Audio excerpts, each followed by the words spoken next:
The van had been stationary for 11 minutes. It was parked on Mapes Avenue, 3 blocks north of the Toretto house, between a landscaping truck and a sun-bleached sedan that hadn't moved in 4 days. From the outside, it looked like every other unmarked government vehicle in the county. A Ford Transit, dark navy, no markings, rental plates from a GE Saw motor pool lot in Culver City. The driver had kept the engine running. Not for warmth, the morning was already climbing toward 80, but because 5 men in tactical equipment inside a sealed vehicle without airflow become inattentive men, and inattentive men execute poorly. Special Agent James Cortez was not inattentive. Former SEAL. 2 tours, a counterterrorism posting in Singapore, a divorce finalized 18 months ago. His children lived in Pasadena with their mother. He had them every other weekend. He was, by all available evidence, a competent man executing an order for people whose relationship to federal law was more procedural than principled, which was a distinction he had not yet made time to examine. The sealed warrant in the breast pocket of his tactical vest carried the signature of a deputy director whose office was on the 7th floor of Langley's North Wing. It named one target, O'Connor, Brian Matthew. The CIPA classification meant the intelligence used to justify it would never appear in open court. That classification had a single practical implication. The warrant was not designed to result in a trial. Cortez checked his mission clock. 14 minutes to the execution window. The kitchen of the Toretto house had been a command center for 11 years. Nobody had remodeled it. The counters were the same ones from when Mia was 16, when the house still smelled like engine grease and dinner, and the specific combination of those two things that only made sense inside these walls. The refrigerator ran slightly loud. The window above the sink looked out over the back fence. The tablet on the counter looked like a recipe app. Ceramic stand, pastel case. The interface of something a food blogger would use. Mia had built the interface herself on a Sunday afternoon in 4 hours. It had seemed like a reasonable use of 4 hours. On the screen, the interior of the Ford Transit on Mapes Avenue rendered in the blue-gray compression of a compromised cellular relay. The image was not high resolution. It didn't need to be. She could read the operational posture of a 5-man SWAT-qualified element from 40 meters of cell phone footage without needing to see their faces at full clarity. She was on her second coffee.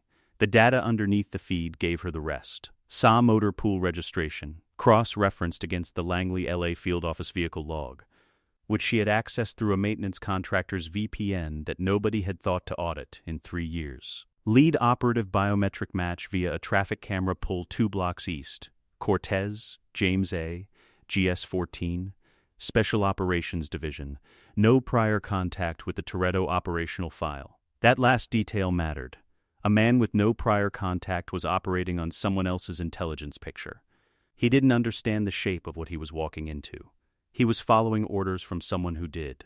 The warrant authorization chain had taken her 40 minutes to trace. 3 weeks ago, when she'd first flagged the deployment in the pre-operational traffic monitoring. It ran through 2 intermediate approvals and terminated at a signature she recognized, Deputy Director Malcolm Reed.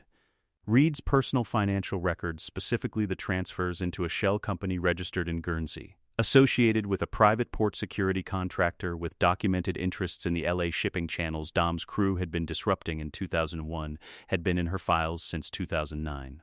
Reed had been protecting those records for 17 years at progressively higher cost. He would protect them at the cost of whatever this warrant was supposed to accomplish. She had calculated this. Execution window, 13 minutes. Dom came in from the garage with a crescent wrench and grease on his forearm, the way he always came in from the garage, as if the boundary between the house and an engine bay was more negotiable than it appeared. He looked at the tablet. He looked at her. She was reading something in the recipe app that did not appear to be a recipe. She turned the tablet face down. "That back fence needs fixing," she said. He was still looking at where the tablet had been when she opened it again. 3 keystrokes. Less than 2 seconds to navigate from the cellular monitoring layer to the secondary interface, the one routing through an Estonian ISP that processed 20 million data packets daily and had never been audited for the 2 that mattered. On Mapes Avenue, every vehicle in the agency convoy lost ignition simultaneously. No explosion. No sound she could hear from 3 blocks away. The transit simply stopped, the way anything stops when the system sustaining it is cut at the source. The driver looked at his dashboard. The dashboard showed nothing wrong. He tried twice, then reached for his radio. Dead air. His phone showed 4 bars. He was inside a closed loop her relay had been intercepting and mirroring the local cellular node for the duration of their stationary wait, which meant every call, every transmission, every encrypted agency frequency was reaching a server in Talon and going no further. Cortez had the confidence of a man with full communications capacity. He had the actual capacity of a man in a sealed room. She watched him run his contingencies in order on the screen. Check comms. Check equipment. Check the clock. The clock was the problem. The clock would keep being the problem. She refilled her coffee. When she put the tablet back on the counter between them, the screen was showing something different. The warrant. The full authorization chain. Below it, the personal financial records of Deputy Director Malcolm Reed and the senior senator whose office had generated the underlying intelligence request. 31 pages. 11 entries highlighted in yellow. The blue light from the screen caught the silverware in the drying rack beside the sink and held there, cold and flat, while Dom read. The agency has been trying to bring Brian in since Fast 6, she said. Not because he broke the law. She waited until he looked up. Because he knows too much about how they break it. Dom looked at the records. He looked at the authorization chain. His jaw moved without producing words. That was information. It meant the architecture was landing as revelation rather than betrayal. He was updating, not collapsing. She turned the screen to the next file. Not Ramsey's interface. Not the God's eye he had seen in action. Something older, less elegant, and built at this counter on a Saturday night 3 years before Rio, using a Raspberry Pi, Brian's dormant federal database credentials, and a composition notebook filled with handwritten network architecture in the small, precise handwriting her high school teachers had once commented on. The notebook was still in the drawer under the sink, wrapped in a Ziploc bag labeled in her handwriting, Recipes Abuela. I built the first version, she said.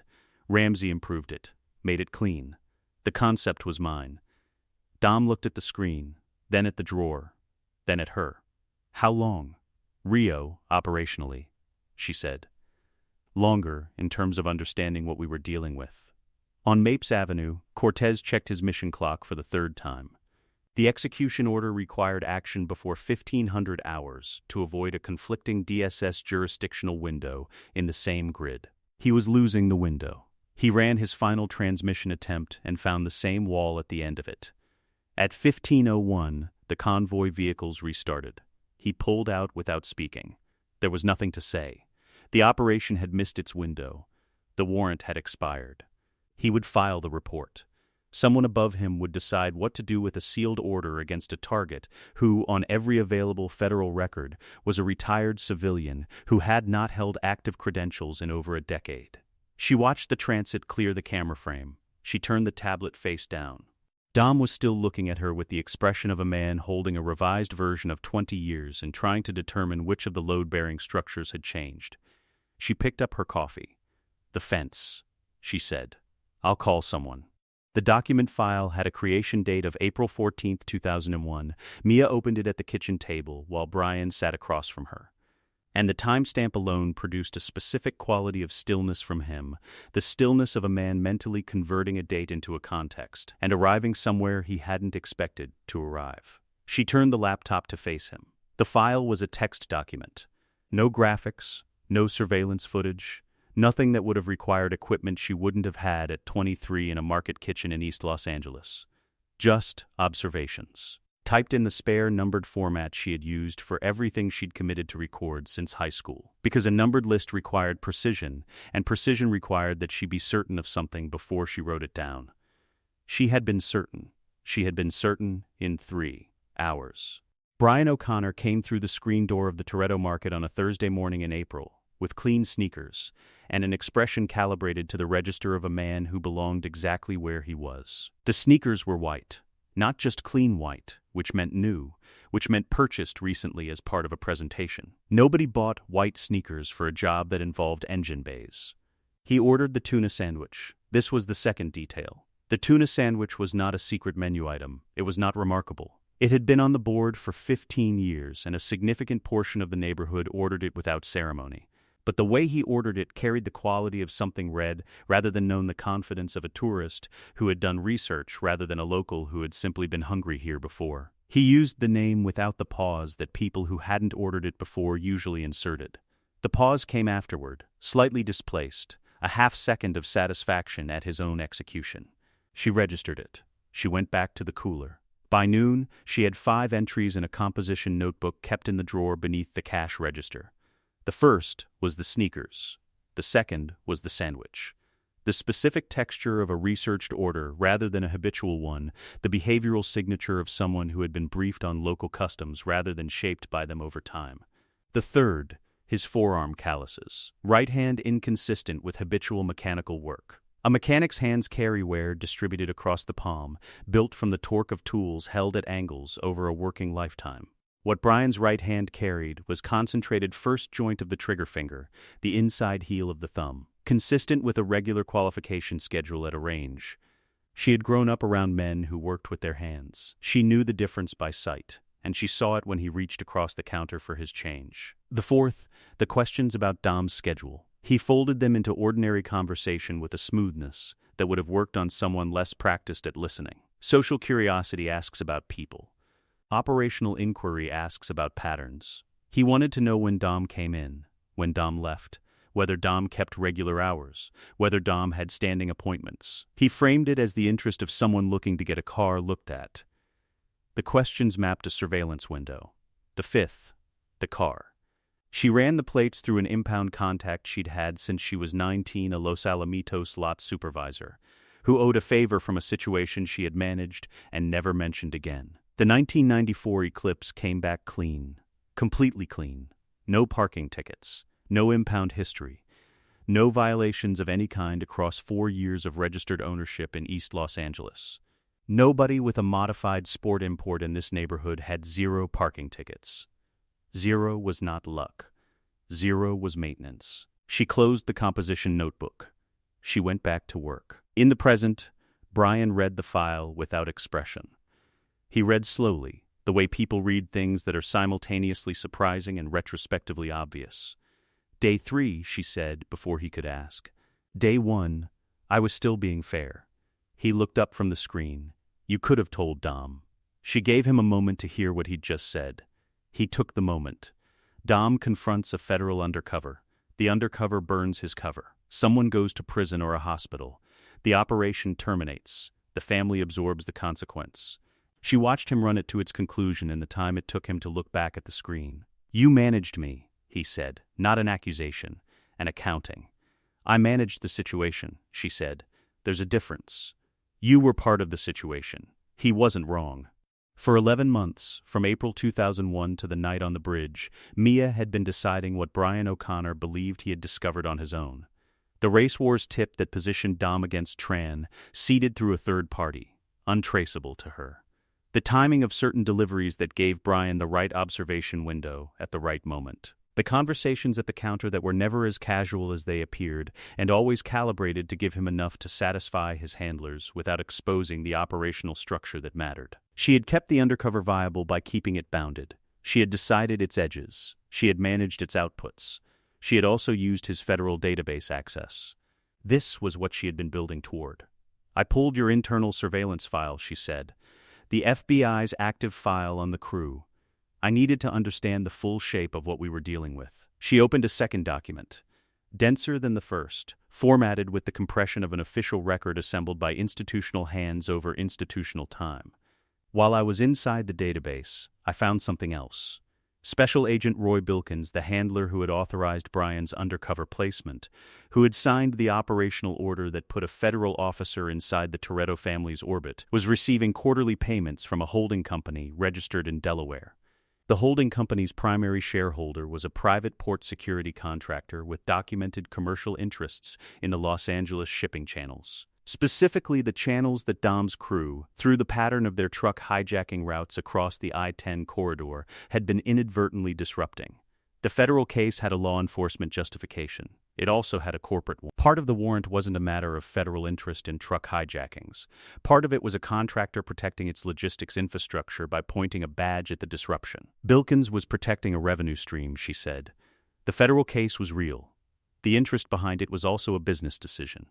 She turned the screen toward him. I've had this file for 23 years. Brian looked at it for a long time. The entry timestamps ran from 2001 through 2006. She had continued updating it after the original undercover concluded, because the same payments continued through Bilkin's retirement, and a document with a clean chain was more useful than one that stopped when it became inconvenient to maintain. You held this for 23 years and never used it offensively? She let the question finish itself. No, held it. That's different. She closed the laptop with one hand. It's been in use every time someone inside the federal infrastructure considered moving against this family and then reconsidered. The file doesn't need to be filed to do its work. It just needs to exist, and the right people need to know it exists. He was quiet. The quality of quiet that belonged to someone reclassifying a significant volume of shared history against a new framework. How long have you been running this? He said. Running the family's intelligence architecture? She thought about the composition notebook in the drawer beneath the kitchen sink, the one from 2001. Still there, since before it was an architecture, she said. For most of that time, I called it paying attention. He sat back. He looked at the ceiling with the expression of a man whose understanding of 20 years of his own life had just been extended in a direction he hadn't known existed. The sandwich, he said finally. Was any of that real? She stood. She took the laptop from the table. The sandwich was genuinely terrible, she said. Though the story people told about the bridge was a story about will. 2 cars. 2 cables. A vault weighing approximately 8,000 kilograms dragged through the streets of Rio de Janeiro at speeds the asphalt was not engineered to accommodate, swung through a controlled arc on a bridge over the Guanabara waterway by a man operating on instinct. Brotherhood. And the specific kind of conviction that makes other people believe physics is negotiable. The story was true in its outcomes. In its mechanism, it required revision. She still used a whiteboard. It stood in the back room of the facility, not the one Brian had built, the one she had been running since 2011, the converted commercial space in an industrial district east of Hawthorne, with a lease held under a name that didn't exist anymore. Screens were in the room. She used them for monitoring. When she needed to think, she used the whiteboard. Because a whiteboard required a marker, and a marker required a committed stroke, and a committed stroke meant she had decided something was true before she wrote it. The vault drag equation ran across 3 sections of the board. The approach Dom planned was the main span, she said. Here, she circled the bridge's center section. At that point, the cable length from the charger's attachment to the vault's center of mass was approximately 23 meters. At the operational speed Dom was running, he doesn't drive under 120 in those situations. I have years of data. The centripetal force generated by a full arc swing at that length exceeded the cable attachment tolerance by 22%. She drew the arc. She drew the failure point. The vault separates at 60 miles an hour, through the bridge railing, through the suspension structure, into the water, or into the vehicles in the adjacent lanes, depending on the arc's completion at the moment of failure. She set the marker down. I had him in the earpiece. The earpiece had been installed in his tactical equipment before they left the favela staging point. Embedded in the communications package as a secondary relay, she had told him, was a frequency override for the federal surveillance net. He had not questioned this. Dom accepted technical explanations from Mia the way he accepted engine assessments as final, without requiring the underlying methodology. In his ear, throughout the bridge sequence, she had been running the physics. She had been on 3 screens simultaneously, the bridge's structural load specifications, sourced from a civil engineering database she had accessed through a São Paulo University research portal 3 days before the operation, the vault's estimated mass. Derived from Reyes's original construction invoices, which she had pulled from his account architecture during the 18 months of financial mapping that preceded Fast 5, and a real-time calculation of Dom's approach vector based on his GPS velocity, updating every 1.4 seconds. The main span approach would fail at the arc's apex. The secondary approach, the eastern span, a shorter swing, tighter geometry, 11 degrees of additional clearance at the attachment point, would hold. She had watched him set up for the main span. She had said one word. Right. He corrected his angle. He thought she was navigating traffic. He ran the vault through the eastern arc. The cables held at 91% of tolerance. The vault completed the swing. The rest of it was Dom, which was all it had ever needed to be once the physics were correct. She watched it on the feed and said nothing. The vault's contents were documented in the Reyes operational plan as $100 million in consolidated criminal capital, his full liquid reserve, assembled across 22 years of Rio de Janeiro's shadow governance. The crew divided it 11 ways. Each member walked away with between $8 and $10 million. The operation succeeded. Everyone who ran it remembered it correctly. What they remembered was accurate. It was also incomplete. Hernan Reyes kept two financial structures. The operational capital, the $100 million in the vault, was his working reserve. Money that moved through criminal channels and carried the contamination of those channels. Dirty money in the functional sense, useful, liquid, but permanently marked by its origins. The second structure was different. Reyes had spent 22 years accumulating power in Rio. He had also spent 22 years preparing to leave it.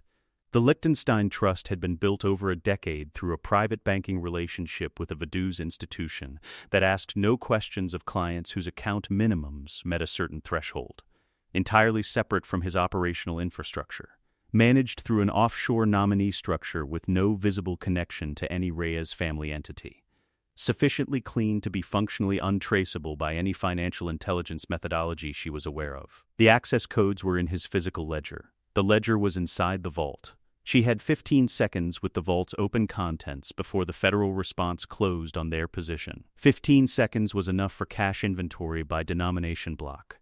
It was also enough for one open ledger, one column of account designations, and 12 alphanumeric codes in Reyes' handwriting, precise, small. The penmanship of a man who understood that certain information should not be delegated. She memorized them in 11 seconds. She filed it.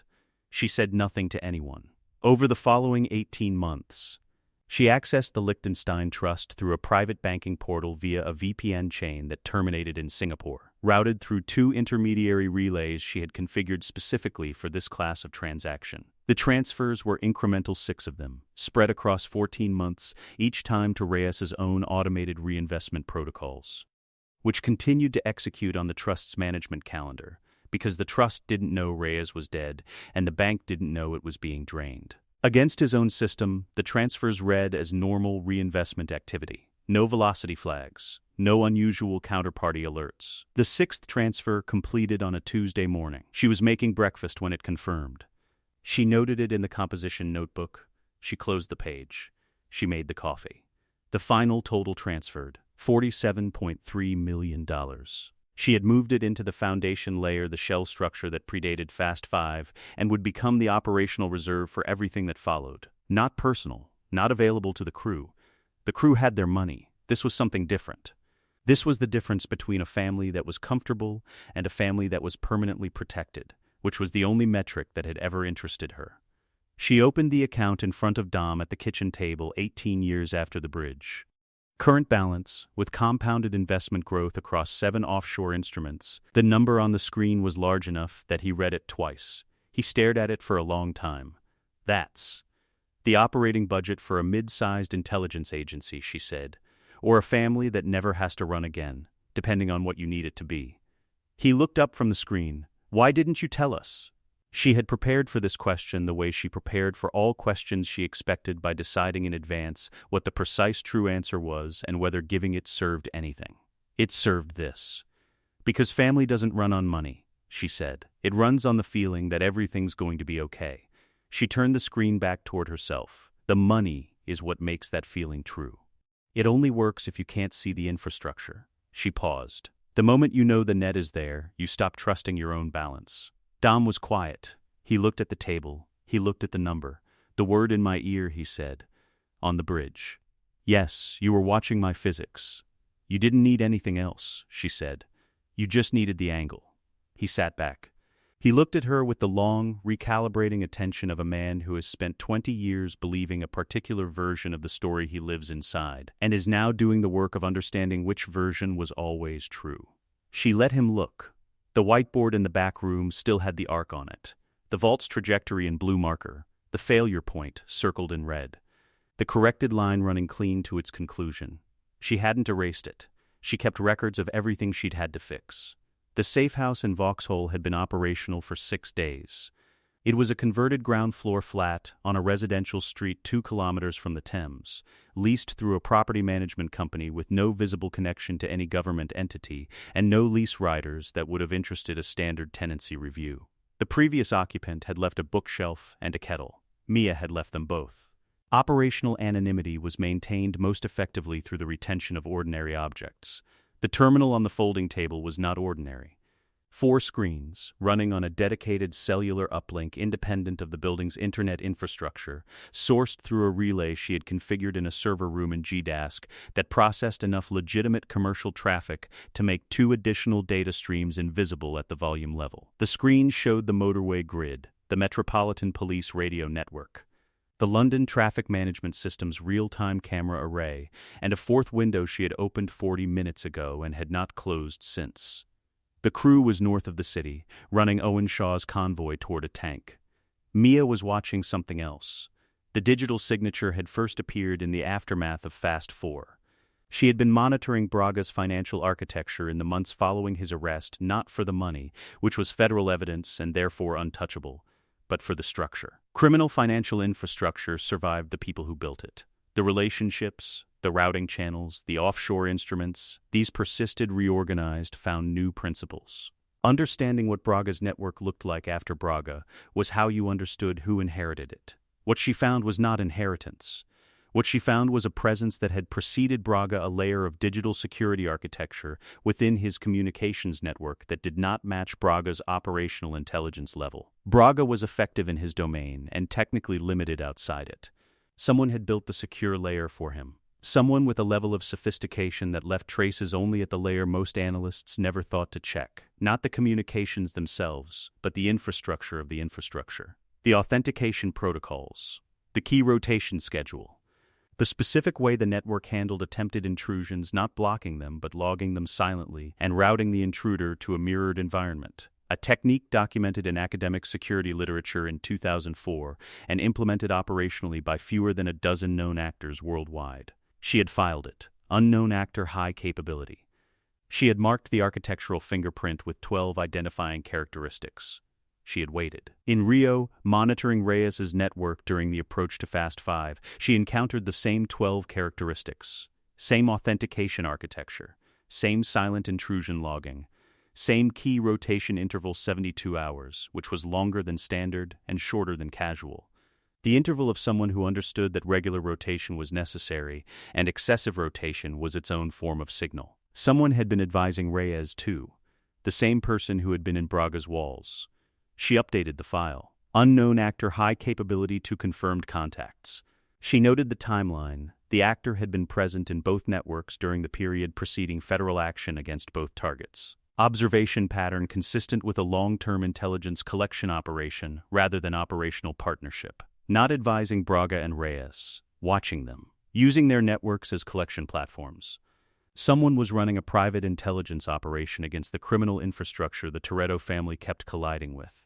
She had not yet determined whether this was convenient or threatening. London resolved that question.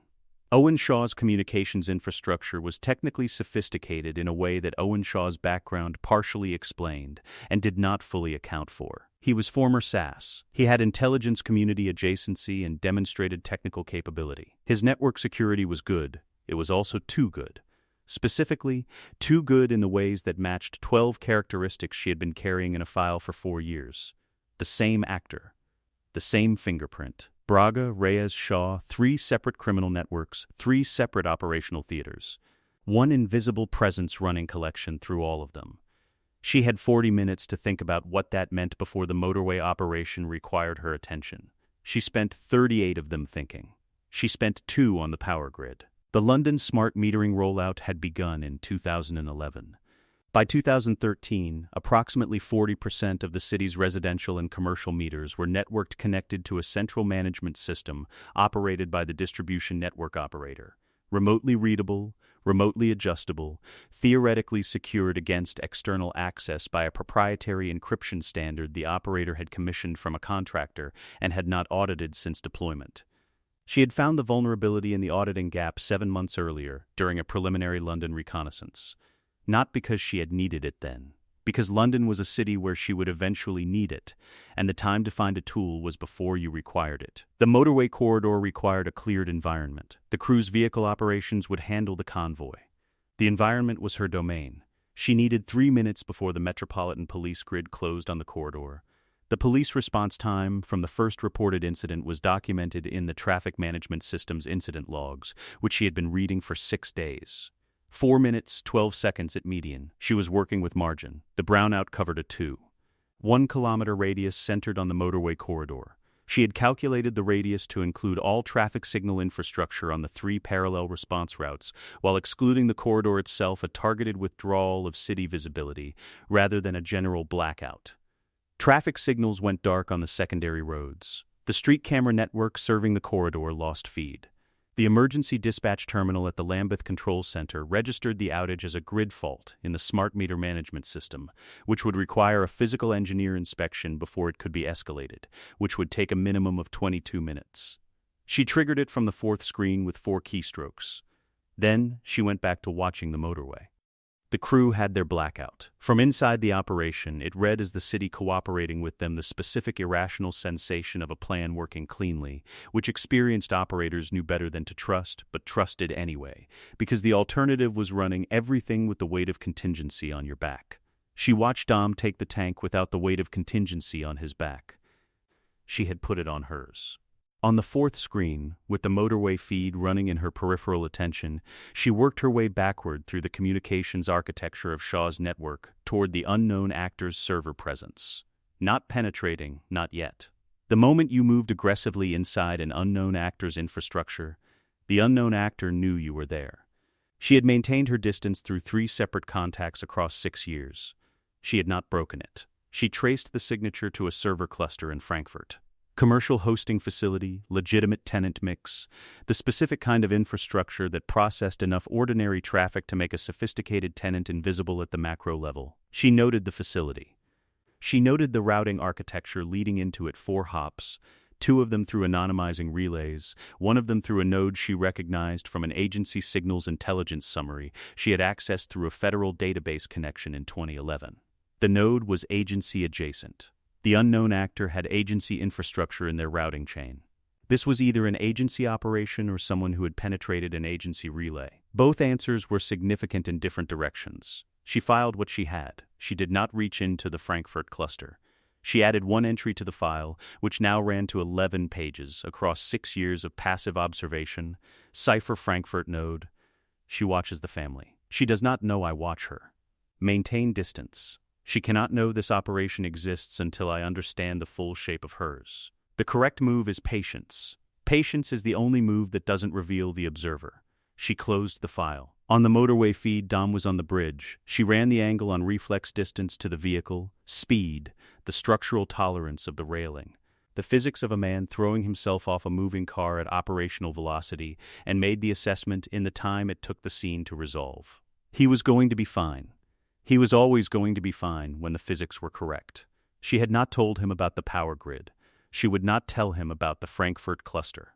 She filed the motorway sequence under London concluded and opened a new monitoring window.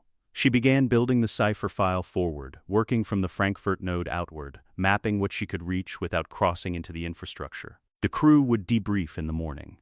They would talk about the operation, the tank, the bridge, the specific texture of a plan that had come together under pressure.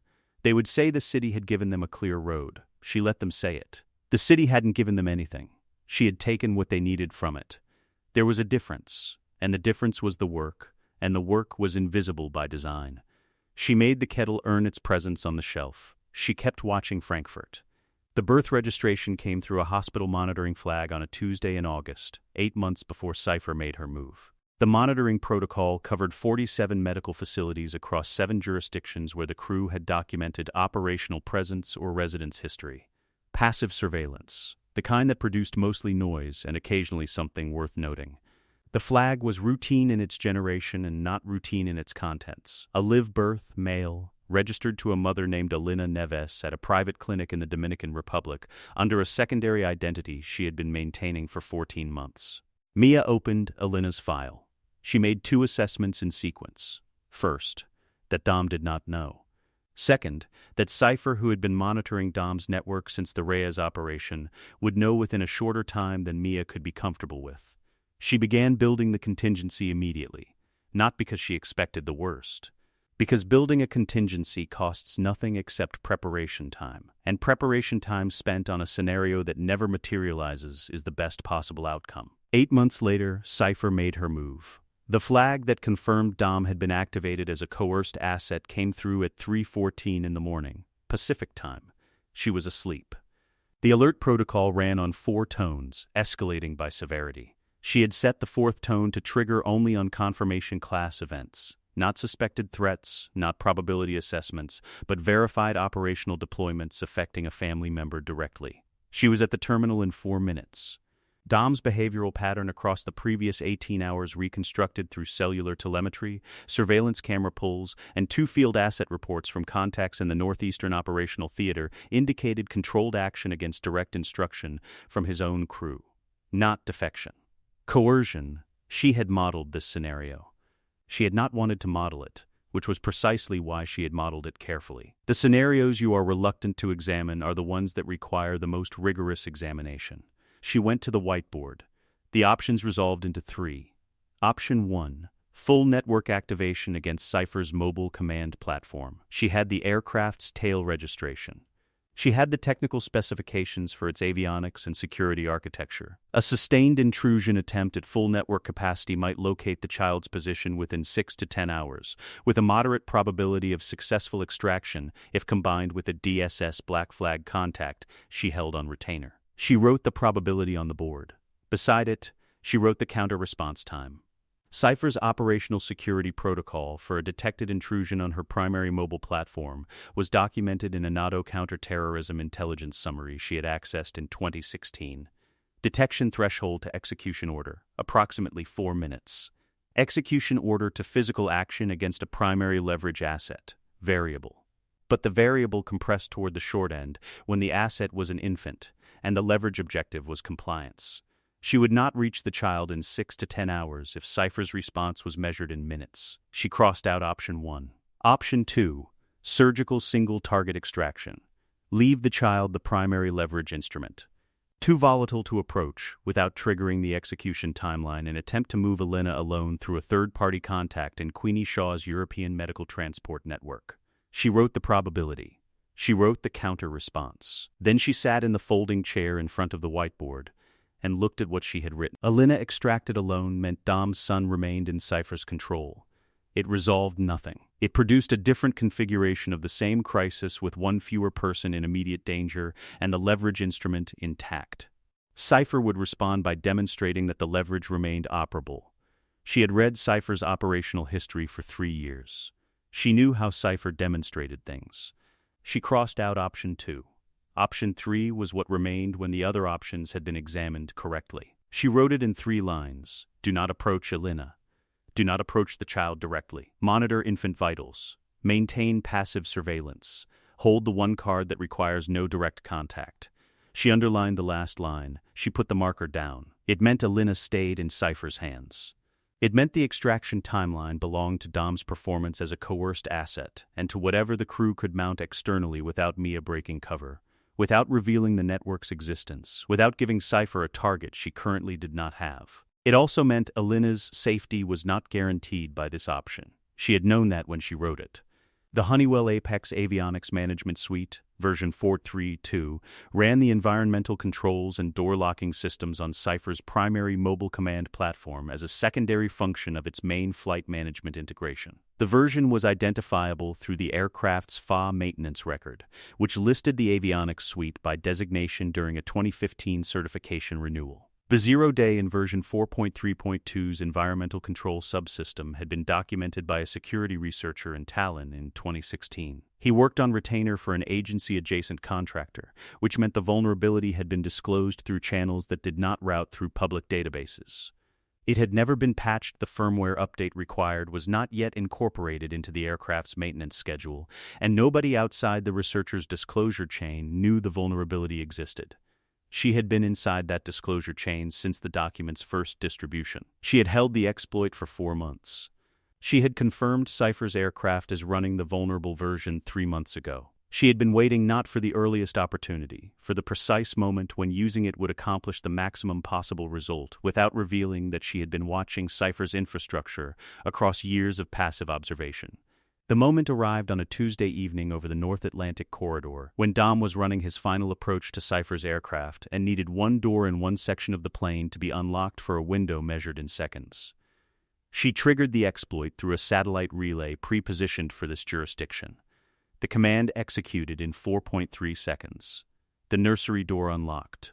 She filed it immediately under clean slate contingency executed and closed the window. She did not tell Dom. She did not tell the crew. The exploit's use existed in no network log she did not control. Cipher, reviewing her environmental system afterward, would find a firmware anomaly consistent with version 4.3.2's documented instability profile, because Mia had padded the trigger packet with exactly the noise signature that instability produced.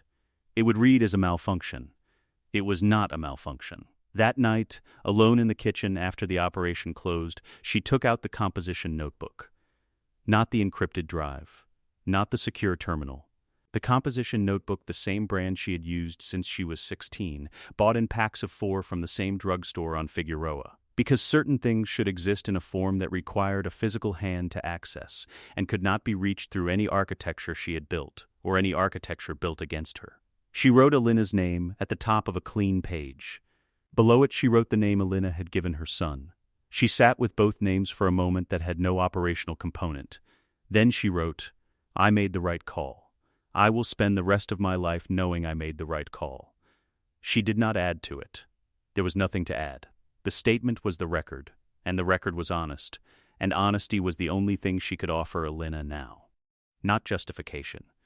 Not grief performed for a room that contained only her. The acknowledgement that the calculation had been real, and the cost had been real, and she had carried both with the full weight they deserved, and would continue to carry them in exactly that way. She closed the notebook. She returned it to the drawer under the kitchen sink. Next to the Raspberry Pi notebook. Next to the Rio account codes. Next to the composition notebook from 2001 that had started with clean sneakers and a researched sandwich order and had led, through 23 years of unbroken attention, to this. All of her most important documents lived in analog, in a kitchen drawer. The drawer closed. Outside, the back fence still needed fixing. She had not called anyone. She left it for morning. The club had been on the same Mayfair street since 1887 and had survived 2 world wars, 4 recessions, and the slow democratization of private wealth by maintaining the specific quality of a place that had never needed to announce itself. No name on the exterior. A brass plate beside the door with a membership number. The kind of establishment that appeared in no directory and required no advertising, because its membership had always known where it was, and everyone else was not the intended audience. Mia arrived 7 minutes early. She ordered tea. She chose the corner table in the smaller dining room because the corner table in the smaller dining room had 2 sightlines to the entrance and 1 to the service corridor, and the ambient noise level of the room's paneled walls and high ceiling created a privacy envelope within 3 feet of the table without requiring any electronic assistance. She had visited the room twice in the preceding month, at different times of day, on the pretext of a guest membership arranged through a contact in the city, with no connection to either family. She had noted the table's properties on both visits and reserved it for this meeting through the club's member portal, where her guest credentials had been quietly upgraded to full standing membership 6 weeks ago by a club secretary who was not aware that the authorization had been generated outside normal channels. She sat with her tea and waited for Queenie Shaw. The file on Queenie ran to 61 pages, not because Queenie was careless. Because she was 63 years old, had been operating in London's criminal infrastructure since her late 20s, and had over that span accumulated enough surface area, enough decisions, enough relationships, enough transactions across enough jurisdictions that even the most controlled operation left sediment if you were patient enough and knew which layers to read. Mia had been patient. What the file documented was not a criminal operation in the ordinary sense. Ordinary criminal operations were predicated on concealment, the active hiding of activity beneath a false surface. Queenie's organization operated on selective visibility. She was seen at charity functions and estate auctions. She was cited in 3 property development partnerships that were wholly legitimate and thoroughly audited. She maintained relationships with two serving members of parliament through a family foundation that funded arts education in South London schools, which it genuinely did, because the most effective cover was the cover that was also true. The criminal architecture existed beneath all of this in a second layer that never intersected the first at any point that could be photographed, documented, or presented to a jury. The separation was the work of 30 years. It was technically excellent. Mia had been inside the second layer for 18 months. Not aggressively. She had placed 3 passive monitoring nodes in Queenie's London communications infrastructure embedded in the network firmware of a commercial router manufacturer whose equipment Queenie's operation used across 11 safe houses, exploiting a supply chain vulnerability she had identified in the manufacturer's update distribution channel. The nodes transmitted nothing actively. They listened. They logged. They transmitted their logs on a 4-hour cycle through a carrier frequency that the monitoring software at Queenie's safe houses had no record of watching. She had left 11 of the 14 safe houses entirely clean. The other 3 she had converted into listening posts. Queenie arrived at 7 minutes past the hour. Not because she was late, the 8 minutes were the interval of a woman who had spent 30 years ensuring that no one she met could use her punctuality to predict her. She came through the dining room without appearing to survey it, which meant she had surveyed it completely, including the corner table, including Mia, including the sightlines. She sat without a greeting. She looked at Mia with the sustained, measuring attention of someone for whom reading people was not a social skill but a professional discipline, developed across 30 years in rooms where misreading someone had consequences that could not be appealed. She was, in person, sharper than the file. The file documented her operations.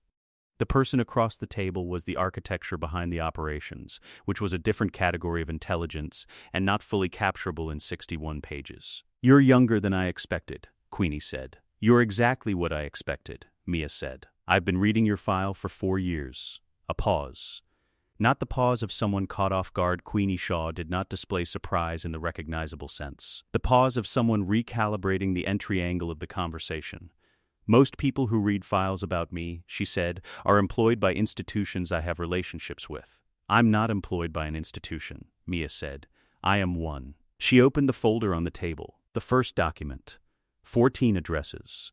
Shaw family safe house locations across the UK and Europe, listed by property registration, current occupancy status, and the name of the shell entity holding each lease. The occupancy data was current as of 48 hours ago. Queenie looked at it without touching it. The second document. Account numbers. The financial instruments maintaining the safe houses, the operating accounts, the quarterly transfer schedule, the correspondent bank relationships through which liquidity moved into each account from the primary holding structure. The third document. 3 names. Agency personnel. The internal memo designating each of them. The surveillance tasking against 3 of the safe house locations. The operational timeline. The memo was dated 6 weeks ago. None of Queenie's organization knew about it. They had been surveilled for 6 weeks without detection. Queenie's eyes moved through the third document with a specific controlled velocity, the reading speed of someone managing their response to information while simultaneously processing it. "There's a 4th document," Mia said. She placed it on the table. The name on the 4th document was a man who had been inside Queenie's organization for 11 years. His specific access, the communications routing channel through which safe house location updates were distributed to senior operational personnel. The betrayal was not ideological and not financially motivated in the ordinary sense. The agency had leveraged a debt from a property transaction in 2018 and had been collecting on it quietly ever since. He had not chosen it. He had been maneuvered into it and had not found the exit, none of which changed what it was. Queenie read the document. She set it face down on the table. She looked at the wall to her left for 3 seconds, which was not 3 seconds of calculation. The calculation was already done. These 3 seconds were the interval between knowing something and accepting that you know it, which was a different cognitive operation and could not be accelerated. She looked back at Mia. "You've converted 3 of my locations." "Yes." "The other 11. Clean, as a gesture of good faith." Mia picked up her tea. "I've also identified the agency's access point and can close it independently, without exposing your organization's awareness of the surveillance. It would read as a natural operational security rotation on your end. Nobody moves, nobody burns." Queenie was quiet with the quality of a woman who had spent 3 decades making decisions that other people spent careers trying to reconstruct after the fact. "You're not here to negotiate," she said. "No, and you're not here to absorb. You could have absorbed without this meeting." "I've been absorbing for 18 months, Mia said. "I'm here because absorption has limits. And because there's a threat neither of us can address from our current positions without it costing something we're not willing to pay." She placed the final item on the table. Not a document, a single printed page. An excerpt from the Cipher operational file, specifically the section outlining the European acquisition targets, projected timeline, methodology. Queenie's organization was fourth on the list. The methodology column, for her entry, read, asset penetration via existing Shaw family legal exposure, Deckard Shaw criminal record, multiple jurisdictions. Leverage application, threat of exposure to cooperative European prosecutors. Timeline, 18 months. Cipher had not yet made contact. She had been preparing to. Queenie read the page. She read it a second time. Not because it was unclear, because she was a thorough reader, and thorough readers read important things twice. She set it down with the same controlled velocity she had used for everything else on the table. "She used my boys," Queenie said. The sentence was not addressed to Mia. It was addressed to the specific section of recent history that it concerned. And it carried the quiet, focused temperature of something that had been running below the surface and had just found its correct form. "She planned to," Mia said, "as a vector. She's done it before, identified family exposure, and used it as the entry point. She's patient about it." "I'm familiar with patience," Queenie said. "I know." Mia held her gaze. "It's why I'm talking to you rather than around you." Queenie picked up her tea for the first time since she had sat down. She held it without drinking it. She was looking at Mia with the sustained, calibrating attention she had been applying since she walked through the dining room door, but it had shifted in quality not toward trust, which was a different instrument and took longer to build, but toward something more immediately useful, accurate assessment. She was determining, with the precision of someone who had been assessing people across difficult tables for 30 years, what category of person she was dealing with. The category was apparently satisfactory. "Tell me about this arrangement," she said. Mia turned to the next page in the folder. She had 19 pages remaining. The room had no windows. It was on the third floor of a building in a commercial district outside Osaka that processed light industrial goods during business hours, and was otherwise unremarkable to every layer of assessment that unremarkable buildings are subjected to. The room itself held 2 chairs, a folding table, a laptop, and the specific quality of silence that rooms acquire when they are used infrequently for conversations that cannot occur anywhere else. Han had been in the chair for 4 minutes when Mia came in. He had the patience of a man who had spent 3 years being officially dead, which was the most thorough training in stillness available. He watched her set the laptop on the table and open it without preamble. He did not ask how she had found him. He had been found deliberately. The finding was the point of the meeting.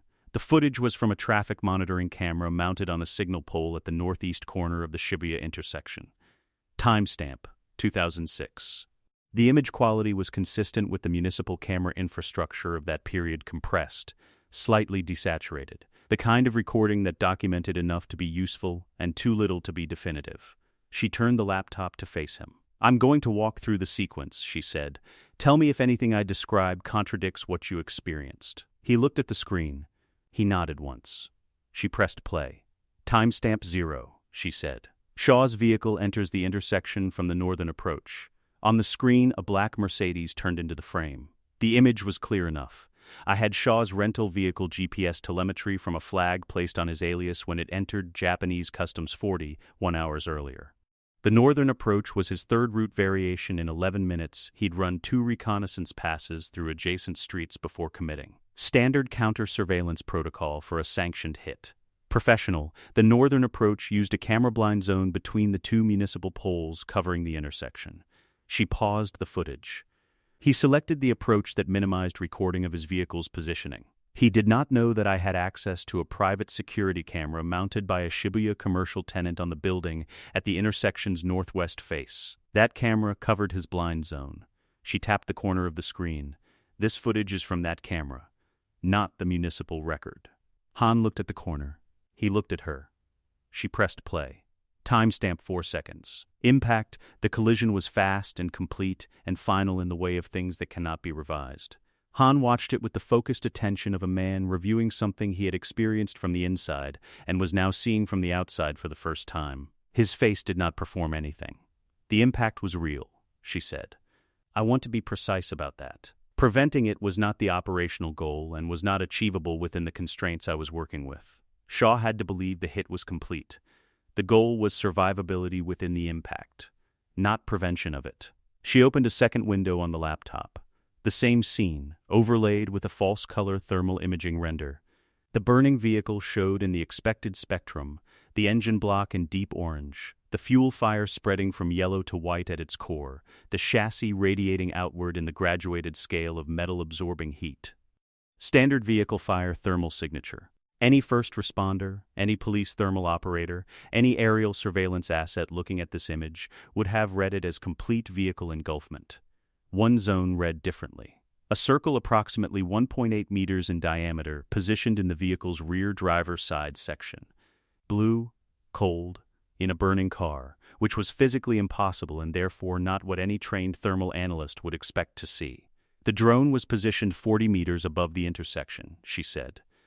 Deployed on a motion trigger I had configured to the impact's predicted G-force profile. The trigger activated on contact. The drone had carried an IR reflective panel military grade, folded for transport, deploying on a spring-loaded frame in 1.1 seconds post-trigger. The panel's radiative surface matched the thermal output of active vehicle fire at the frequencies used by emergency services thermal imaging. Positioned between Han's location inside the vehicle and any overhead or lateral sensor.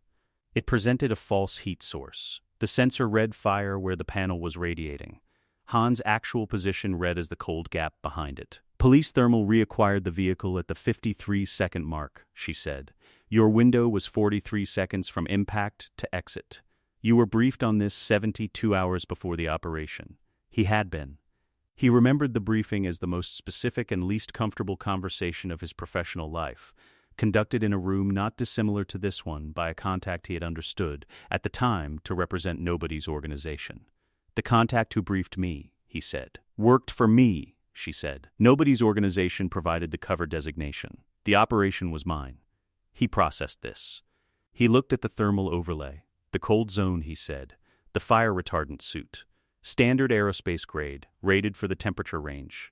The suit and the panel together gave you survivable conditions for the window. The suit alone without the panel would have failed at the 50-second mark when the fuel spread reached the door seams. She paused. The panel was the margin. The ghost transport chain ran across 4 entries in the operational log she opened next. He read them in order. A cooperative official at a Kyushu prefectural coroner's office, a man with a documented exposure that Mia held and had communicated to him through an intermediary in 2005, creating a relationship of reliable obligation that had not required activation until this moment. 1 John Doe death certificate. Cause of death consistent with vehicle fire. Filed and sealed within 18 hours. A private medical transport registered to a Singapore-based NGO, a humanitarian logistics organization that was wholly legitimate in its operations and wholly owned, through 4 holding layers, by a Delaware entity whose controlling interest traced to the Liechtenstein account. Transport crew, 2, both cleared, neither with any knowledge of the patient's identity or operational context.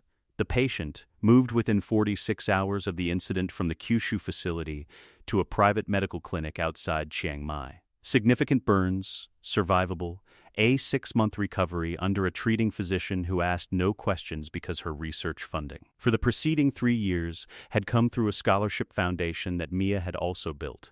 A new identity, complete, sourced, documented, and waiting before Han had been taken off sedation. His return to operational life, the documentation noted it as his own choice, authorized at his discretion, with no obligation to any party. He read the final entry.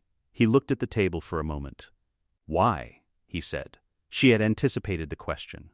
She had considered it across the 3 weeks between making the decision to arrange this meeting and the moment she'd walked through the door, turning the answer over the way she turned all answers over, looking for the version that was precisely true and nothing more elaborate than that. Because you were operationally valuable, she said, and because you were family.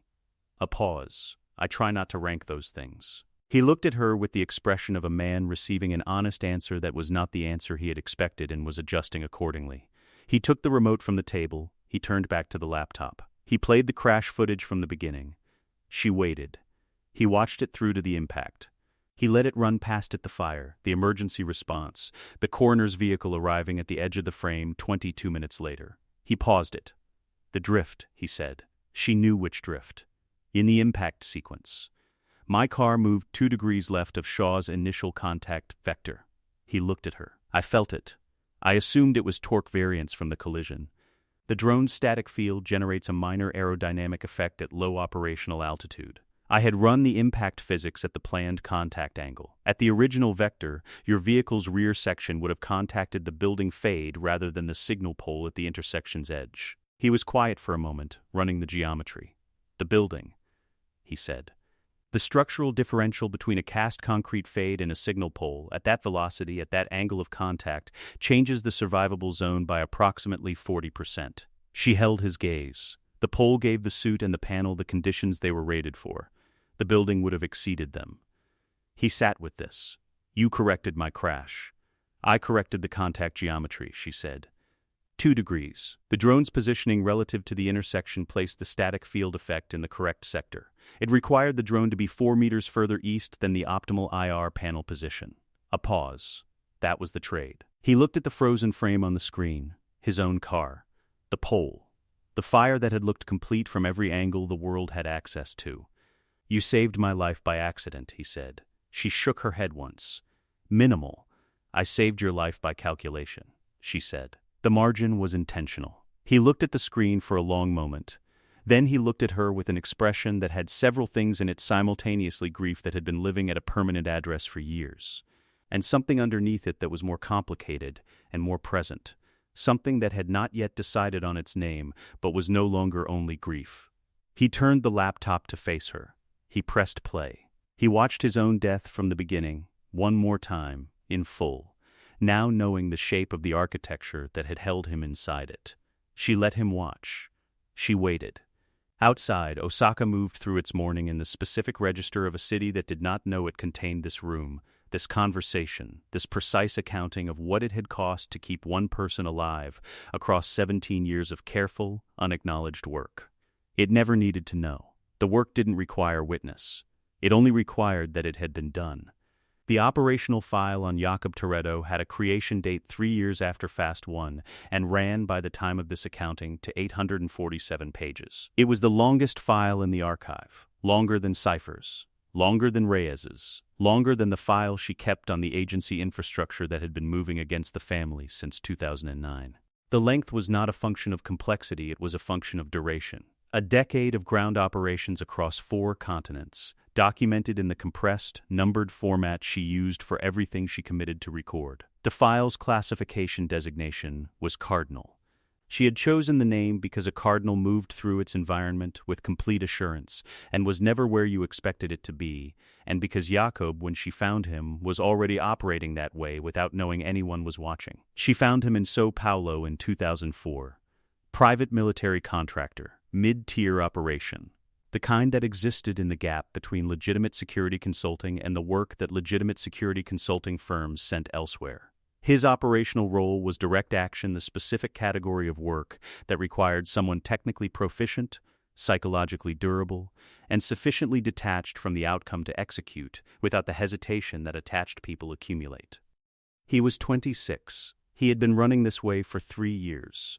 She had located him through a combination of contractor registration databases, 3 South American immigration records, and a single entry in an Interpol watch list advisory from 2003 that named him as a person of interest in connection with the São Paulo incident, and then, in the follow-up entry 4 months later, quietly withdrew the designation without explanation. The withdrawal was the detail. Withdrawals required influence. A 23-year-old former mechanic from East Los Angeles with no documented intelligence community connections did not generate Interpol withdrawals through ordinary channels. Someone had protected him. She needed to know who before she made contact. She spent 6 weeks tracing the withdrawal to a mid-level agency official in the Latin American desk who had recruited Jakob as a low-level informant in 2002 and was protecting his asset out of standard tradecraft instinct rather than genuine investment. The relationship was transactional and shallow. The official did not know what he had. She knew what she had. She made contact in a coffee shop on Avenida Paulista on a Thursday afternoon, arriving before him, ordering before he arrived, sitting with her back to the wall in the way she always sat in public spaces, not out of theater, but because it was simply correct. He recognized her immediately. He sat down without being asked. "Mia," he said. "Jakob," she said. They looked at each other across a table with the specific quality of two people whose shared history contains a wound large enough that it exists in every room they enter together, regardless of what they are nominally there to discuss. She put the folder on the table. The folder contained 11 pages. She did not walk him through it. She put it in front of him and let him read because the information required reading, not presentation, and because the difference between information delivered and information absorbed was the difference between a fact and a reckoning. The accident. Their father's death. The race. The official record was a single car losing control under driver error. And the official record was incomplete in a specific, documented, provable way that the official record had been constructed to prevent anyone from reaching. There had been a third party. A vehicle that was not in the race, positioned at the track's eastern access road, carrying a commercial interest in the outcome of a race whose result determined the continuation or termination of a contract dispute that involved the track's primary financial backer, and a distribution company whose legal counsel had documented the dispute 3 weeks before the race. The vehicle's position had been captured on a private security camera that the official investigation had not subpoenaed, because the investigation had been managed by a county official with a documented relationship with the distribution company's primary shareholder. She had found the camera footage in the hard drive of a decommissioned security system purchased at a salvage auction in 2003. She had been looking for something else entirely. The footage had been in a folder labeled Archive Date Unknown, which was the kind of label that accumulates around things that someone decided not to delete and also not to look at again. She had looked at it. Jakob read the 11 pages. He read them slowly, with the complete attention of a man who had spent 19 years carrying a version of a story and was now holding the amended version, checking every revision against the weight of what he had been carrying. His hands were flat on the table throughout. When he finished, he closed the folder. He looked at her. "You've had this for how long?"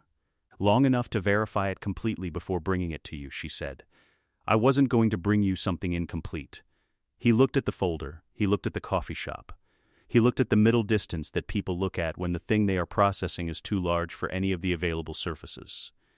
"Dom," he said. "Doesn't know," she said. "My decision. He carries things differently than you do. The information would move through him in a way that would compromise both of you before it resolved." This was a calculation she had made and stood behind. She let him examine it. He examined it. He arrived at the same conclusion.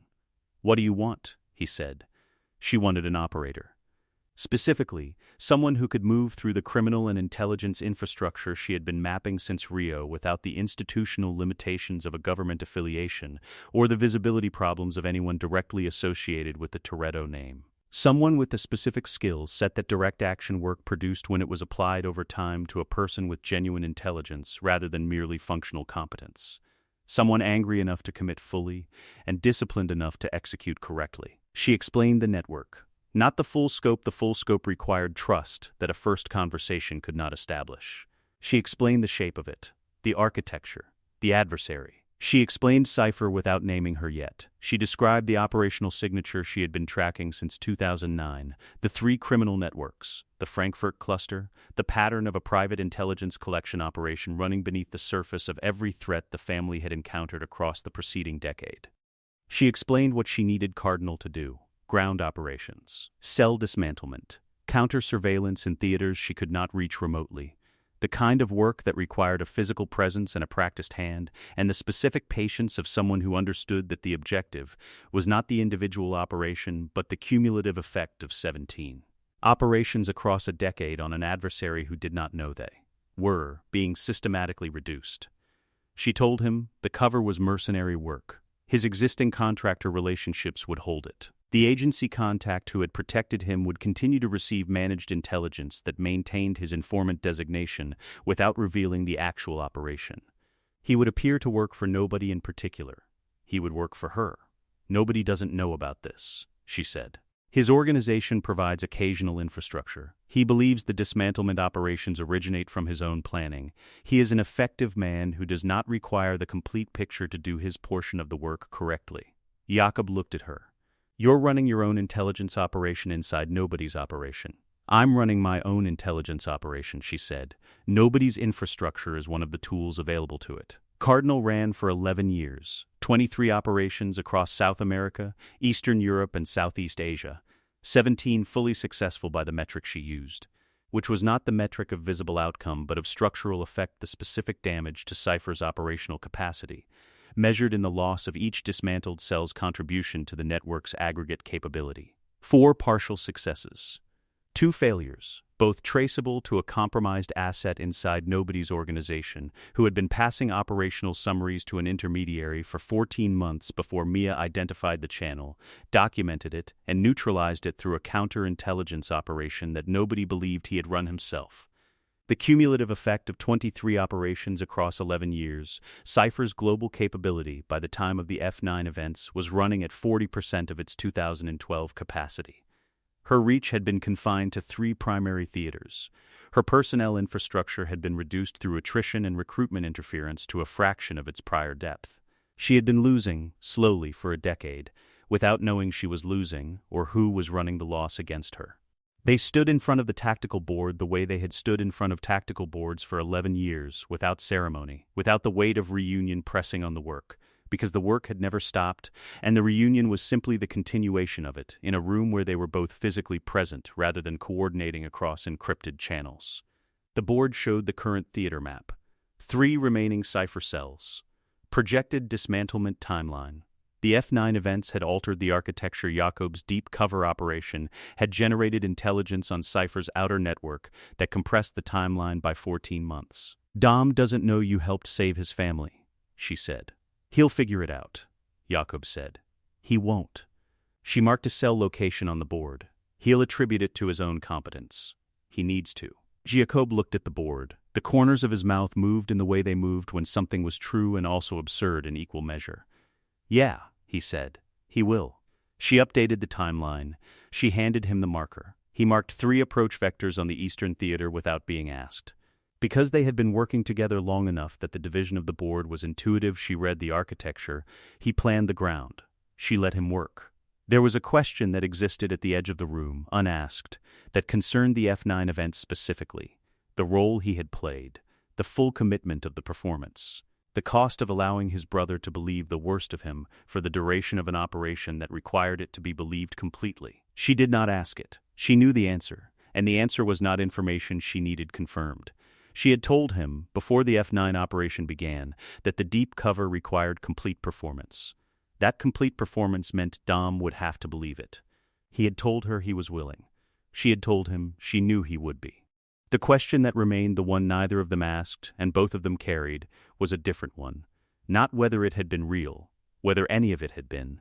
He marked the final approach vector. He capped the marker. He looked at the board. The part where I came back, he said. She looked at him.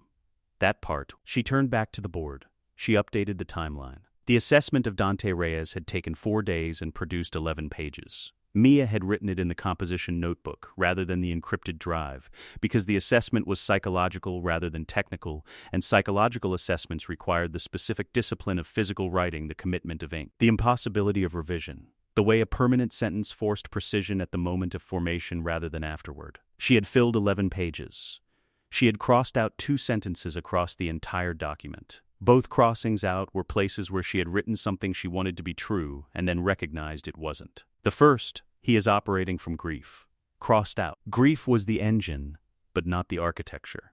Grief wanted resolution. What Dante wanted was something more considered and more durable than resolution. The second, he is irrational. Crossed out within 2 seconds of writing it. The most dangerous conclusion available about any adversary. Irrationality meant unpredictability. And Dante Reyes was entirely predictable once you understood the correct framework. He wanted the win witnessed. He had always wanted the win witnessed. Hernan Reyes had built Rio's shadow governance on the accumulation of power as infrastructure invisible, functional, requiring no audience. His son had inherited the capital and rejected the methodology. Every operation Dante had run in the 3 years since taking the network's control had been executable by simpler means. The simpler means were never chosen. He chose Rome because Rome was the most filmed catastrophic event location on Earth. He chose the Pantheon because surviving 2,000 years was the specific argument that made its destruction the loudest available statement. The spectacle was the operation. The bomb was the delivery mechanism. The real payload was the image of what hadn't survived. This was the weakness. Spectacular delivery required spectacular routing. She opened the Rome City traffic management portal and began to work. 72 hours before the bomb activated, she was already inside 3 of Rome's municipal systems. The traffic management portal had been accessible through a known vulnerability in the city's smart infrastructure update server, a gap, documented in a new cybersecurity advisory from 2021 that the city's procurement office had not yet addressed because the contract renewal for the patching work was pending a committee approval that had been pending since March. She had found the gap in the advisory 8 months earlier and filed it under contingency Rome in the event she ever needed to manage the city's environment at operational speed. She had always known she would eventually need to manage a city at operational speed. The second system, the Rome Questura's Emergency Coordination Network. She had accessed it through a false anti-terrorism exercise designation, a protocol she had registered through a legitimate counter-terrorism working group 6 weeks ago, building the credentials deliberately.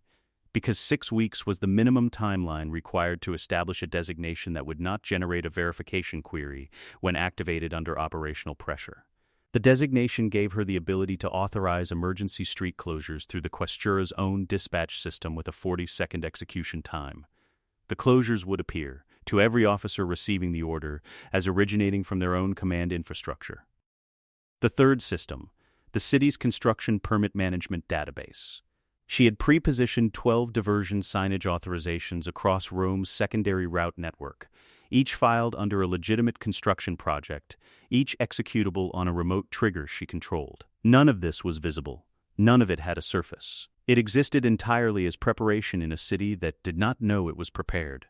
She had run the scenario 14 times across the 72-hour approach window, using DOM's documented operational driving data, 5 years of high-stakes vehicle operations logged through GPS telemetry and surveillance camera reconstruction to model his speed profile under maximum adrenaline conditions. His median velocity in scenarios of equivalent stakes, 134 kilometers per hour on open urban road. Variance, plus or minus 11 kilometers per hour depending on traffic density. The bomb's trajectory parameters had arrived on her desk 6 weeks earlier in an Interpol intelligence share flagged to her monitoring network under the broker's name. Dante had sourced the device from a known arms intermediary whose transactions Mia had been tracking since 2019. The device specifications, blast radius, detonation timer, yield, were in the intelligence share because the broker had sold the same device class twice before, and both previous sales had generated incident reports. She knew the blast radius. She knew the detonation timer. She knew the device's weight and the vehicle type required to transport it at the speeds Dante's theatrical routing would demand. She knew the optimum path. Dom had 4 minutes. She had 4 minutes and 11 seconds. The 11 seconds were the margin she had built into the preparation. Not because 4 minutes and 11 seconds felt comfortable, nothing about 4 minutes felt comfortable when the variable at the center of it was someone she loved driving a bomb through the oldest city in the world. But because 4 minutes and 11 seconds was what the mathematics produced when the scenario was run correctly, and the mathematics had been run 14 times. And 14 runs had produced the same 11 seconds on every iteration. She trusted the mathematics. She was also watching 14 camera feeds simultaneously and running the real-time vehicle track against the pre-modeled scenario. The deviation at the second intersection was 1.3 seconds behind the modeled timeline. She had built 4.7 seconds of buffer into the second corridor trigger. She activated it early. The construction diversion barrier appeared on the Via del Corso at the correct moment. The Questura's dispatch system sent the emergency closure order to the officers at 3 intersections. Each officer received the order on their own department radio through their own dispatch channel, in the voice of a coordinator whose authorization code cleared immediately, because the authorization code was legitimate. Each officer cleared the intersection. Each officer believed the order was the system working correctly. It was the system working correctly. It was just not the system they thought was running it. Parallel routes closed in sequence. The Via Labicana first. The Via Marilana second. The secondary approach from the Circus Maximus third. Traffic on adjacent streets compressed into the alternative grid, which was already processing the construction diversion from the 12 pre-positioned signage authorizations. The effect from any aerial observation would have read as a city managing its own infrastructure under pressure. A coordinated response to an emerging situation. Every element of it originated from municipal systems, carried municipal authorizations, and generated municipal records. She watched Dom on the primary feed. He drove through Rome like the city had opened for him. The city had opened for him. She tracked the bomb to the river with the same precision she had applied to every other moving object in the sequence, running the post-diversion vehicle trajectory against the Tiber's hydraulic retention capacity for the device's yield class. The river held the detonation cleanly.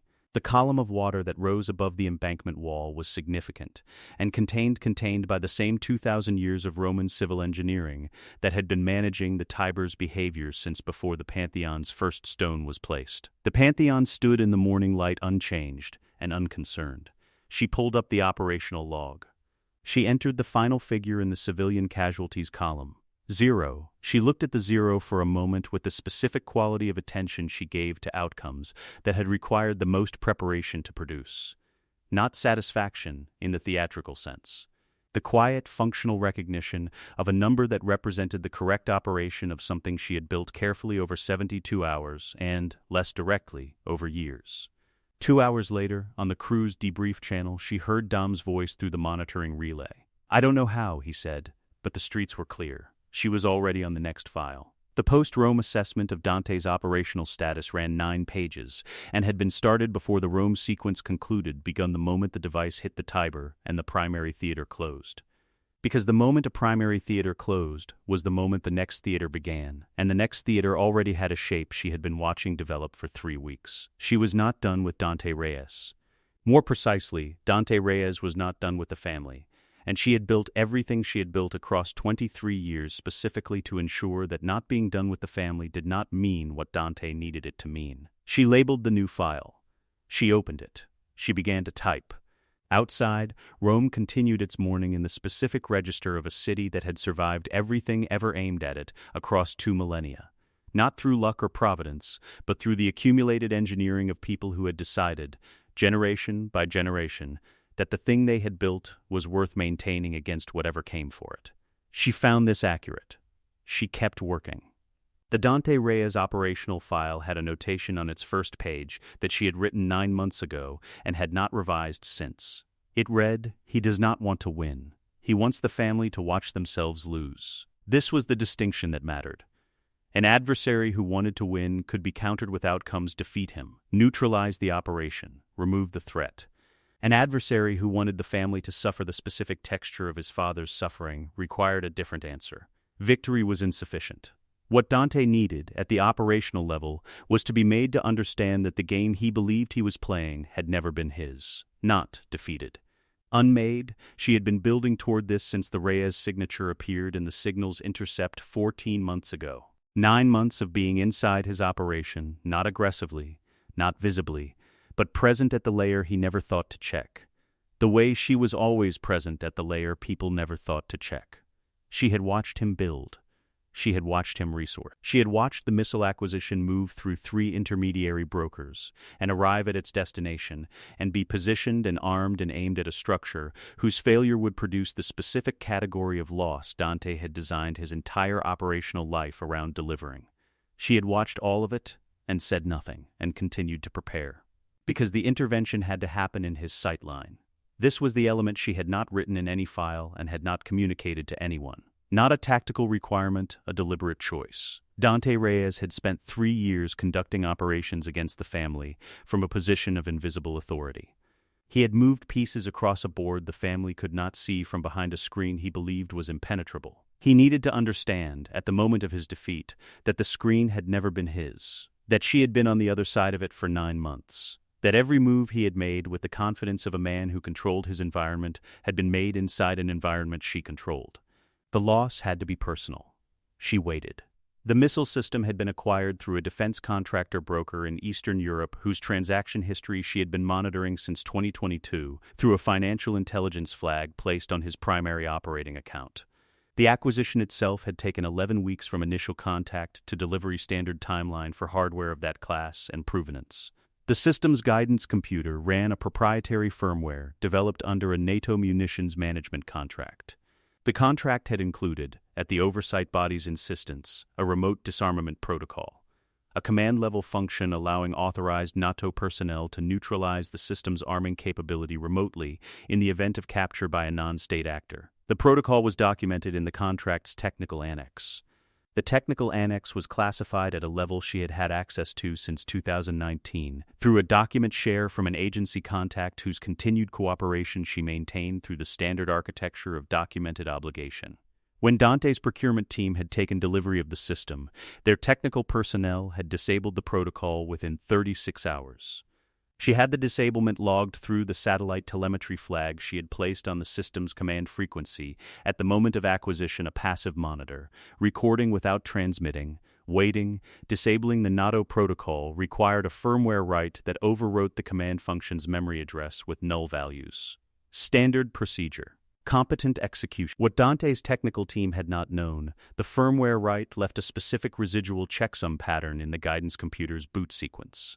A pattern she recognized from the technical annex's description of the protocol's architecture. A pattern that, if a correctly formatted reinitialization packet was transmitted on the system's original command frequency at the correct timing interval within the boot sequence, would restore the protocol from the guidance computer's protected memory partition, a read-only partition the firmware write had not touched, because Dante's team had not known it existed. She had known it existed since 2019. She had transmitted the reinitialization packet via satellite relay on a Tuesday afternoon 4 days ago while she was making coffee. The protocol was live. She had been sitting on it for 4 days. The satellite feed showed the dam in the flat, high-resolution register of a military-grade observation asset she had been borrowing from a signals intelligence infrastructure for 6 hours. Through a session authentication she had generated using credentials that technically belonged to an agency analyst in the Pacific Division who was currently on leave and whose access had not been suspended. She watched the feed with the complete attention she gave to everything that required complete attention, which was how she gave attention to most things. Dom was on the structure. The crew was distributed across the operational theater in the pattern she had mapped from Dante's own operational planning documents, which she had been reading for 9 months. Ames was in position. The missiles were armed. Dante was watching from his command platform with the focused, patient satisfaction of a man watching a plan arrive at its destination after years of construction. She watched him watch. She needed him fully present. She needed his attention on the board at the moment the board inverted. An absent audience was not the correct audience for this particular statement. He was fully present. She triggered the kill switch. The remote disarmament protocol executed across the missile system's full battery in a rolling sequence initiated from the guidance computer's protected partition, cascading through each launcher's individual arming circuit in the order the system's internal architecture determined was safest for controlled disarmament. The sequence took 11 seconds. Every missile, every launcher, neutralized, not detonated in the catastrophic sense, disarmed at the guidance level, their propellant systems rendered inert by the firmware's own safety architecture, doing the work it had been designed to do and had been prevented from doing by people who had not understood what they were preventing. 11 seconds of controlled, sequential silence from systems that had been built to be very loud. From the satellite feed, the effect was visible as an absence, the specific quality of watching something that was supposed to happen and then did not. She was already in his communications network. She had been inside Dante's fleet communications infrastructure for 6 weeks. Passive, listening. Logging, the access had come through a firmware vulnerability in the satellite communication modules. His mobile command platforms used a module class she had identified as common across his fleet from the procurement records, and had researched until she found the correct entry point, which had taken 11 days and had been worth 11 days. She had prepared the broadcast. Her face appeared on every screen in Dante's operations simultaneously. Every display on every platform in his fleet. His command terminals, his tactical monitors, the screens his operators were using to watch the dam, the screen he was using to watch Dom. All of them. Her face, her voice. She had one thing to say. She had been precise about this in the preparation. One thing, because one thing was sufficient and sufficiency was the correct standard, and anything beyond sufficiency was performance, and she was not Dante Reyes. "You touched my family," she said. "I've already deleted your existence." The deletion had been running for 3 days. She had built it as a parallel protocol to the dam operation, 2 separate tracks, timed to converge at this moment. Designed so that the statement and its evidence arrived simultaneously. Not a threat, a report. While she spoke, and for the 11 seconds after she finished speaking, a coordinated automated sequence was executing across 14 jurisdictions simultaneously.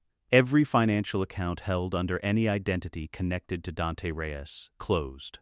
Not frozen, closed, with the account history overwritten by a systematic corruption protocol that replaced transaction records with null entries flagged as data integrity errors. Recoverable by a sufficiently motivated forensic accountant over a period of months if they knew what they were looking for. Not recoverable by a bank's standard audit process. The money did not disappear. The records of the money disappeared, which for practical purposes was the same thing. Every property registration held under any Reyes-connected entity across the relevant jurisdictions zeroed. The properties still existed. Their legal ownership became a disputed data error in the registry systems, requiring manual reinstatement through official channels in each jurisdiction, a process taking a minimum of 3 to 5 months per jurisdiction with a competent legal team, assuming the legal team could locate and authenticate the original documentation, which was held in physical records offices whose digital index entries she had also cleared. Every identity document invalidated through the issuing authority's own verification systems. Every phone contract terminated by the carrier's automated fraud prevention protocol, which she had triggered through a complaint filed under a legitimate customer service process that would take a minimum of 6 weeks to audit and reverse. Every credit record corrupted to a zero history state consistent with a newly issued Social Security number. He was not dead. He was not arrested. He was a man standing in a room full of screens showing a face he had not known existed, watching every system that had ever confirmed his existence in any official capacity simultaneously return a data error where his name had been. The specific devastation she had designed this to deliver was not physical. It was the inversion of his methodology. He had spent 3 years making the family watch themselves lose. She had spent 3 days making him watch himself disappear, not into death, which would have been an ending, but into the specific administrative nothing of a man who could not prove he existed to any system on earth. Not a statement of power. A demonstration of the difference between a man who understood spectacle and a woman who understood infrastructure. On the satellite feed, his face. She watched it because she had said she would watch it, and she kept commitments she made to herself with the same precision she kept all other commitments. She watched the spreading, cold understanding move through his expression, not shock, which was the response of a man who had not seen this coming, but the specific quality of recognition that belonged to someone who had just understood, completely and permanently, the shape of the thing they had been operating inside without knowing it was there. He had been watching the family for 3 years. She had been watching him for 9 months. The board had never been his. She held the image for 3 seconds. Then she closed the satellite window. She closed the fleet communications broadcast. She opened the deletion protocol's confirmation log and reviewed the 14 jurisdiction entries in sequence. All 14 confirmed complete. She closed the log. She opened a new file. She labeled it active. She sat for a moment in the specific quality of silence that followed the conclusion of something she had been building toward for a very long time. Not triumph, something quieter and more functional than triumph. The recognition that the work had been done correctly, and that correctly done work produced this, the zero. Again, but larger this time. Not a civilian casualties column. The larger zero. The family. Still there. She began to type. The whiteboard had been in the facility for 6 years. It had held the Rome scenario in blue marker. Before that, the Frankfurt node map. Before that, the vault drag equation and the corrected arc. It had been erased and refilled enough times that its surface had the faint ghosting of accumulated decisions, the specific palimpsest of a working surface that had been present for every major structural choice the operation had required. She stood in front of it now with a black marker and drew one thing at the top of the board. Not a name, not a title. A key symbol, a simple representation of the biometric authentication chain she had spent 4 months designing, the architecture that would hold the syndicate's directorial function without locating that function in any single person, any single location, or any single point of institutional failure. 3 independent biometric signatures. 3 people who did not know each other. 3 separate authentication nodes in 3 separate jurisdictions, each holding 1/3 of the access chain, none of them able to act without the other 2. One of the 3 signatures was hers. The other 2 were distributed. She drew the key symbol at the top of the board and looked at it for a moment. Then she began drawing the structure beneath it. The intelligence division ran on 17 servers across 9 jurisdictions. Not 17 servers in one facility, 17 independent nodes, each processing a discrete segment of the collection and analysis architecture, none of them holding enough of the complete picture to be useful to an adversary who seized any one of them. The full picture existed only in the synthesis layer, which ran on a rotating encryption key that cycled every 94 minutes and existed in complete form only during the 94-minute window of each cycle. Ramsey had built the synthesis layer over 8 months. She had asked, at the start of the engagement, what the threat model was. Mia had said, assume a nation-state adversary with full judicial cooperation from every Five Eyes jurisdiction simultaneously. Ramsey had looked at her for 2 seconds. Then she had turned back to her terminal and begun typing and had not raised the question again, because the question had been answered and the work was the work. God's Eye 2.0 was what resulted. Not a surveillance aggregation tool in the original sense that version had been built for finding one person across a finite set of camera feeds. What Ramsey had built was a pattern recognition architecture that ran across financial telemetry, signals intelligence, travel document verification systems, and open-source intelligence streams simultaneously. Identifying operational signatures, the behavioral markers that preceded major threat deployments before the threat had fully materialized. It did not find people. It found what people were about to do. Mia drew the intelligence division node on the board and labeled it with a single letter. She drew the line connecting it to the key. The field division was represented by a second letter, connected by a second line.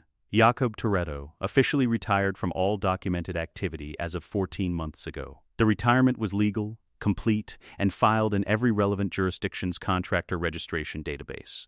It had generated no queries and no follow-up. Because a contractor who had operated at his level retiring was not unusual, and investigating contractor retirements was not a priority for any agency whose attention she had any interest in managing.